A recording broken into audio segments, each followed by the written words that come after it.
জলপাইগুড়ি রাজগঞ্জের পর এবার ঝাড়গ্রামের নয়াগ্রাম। ১.৫ মাসের ব্যবধানে ফের উদ্ধার অজগর। শুক্রবার বিকেলে নয়াগ্রামের কলমাপুকুরিয়া গ্রামে ধান চাষের জন্য একটি জমি তৈরির কাজ চলছিল। কাদা জলের মধ্যে সাপটিকে দেখতে পান স্থানীয়রা। প্রথমে দেখে একটা অজগর সাপ এখানে শুয়ে আছে এবং ওখানে জমায়েত হয়ে পরপর চারদিক থেকে লোক ছুটে আছে। ফরেস্ট ডিপার্টমেন্টে খবর দেওয়া হয়েছে। খবর পেয়ে ঘটনাস্থলে আসেন কলমাপুকুরিয়া বিট অফিসের আধিকারিক ও বনকর্মীরা। তারাই সাপটিকে উদ্ধার করে নিয়ে যান। বন দপ্তর সূত্রে খবর, উদ্ধার হওয়া সাপটি প্রায় ১২ ফুট লম্বা, ওজন প্রায় ২১ কেজি।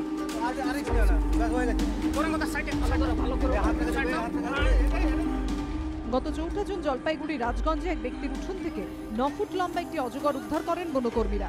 বৈকুণ্ঠপুর জঙ্গল থেকে সাপটি লোকালয়ে ঢুকে পড়েছিল বলে অনুমান বন আধিকারিকদের।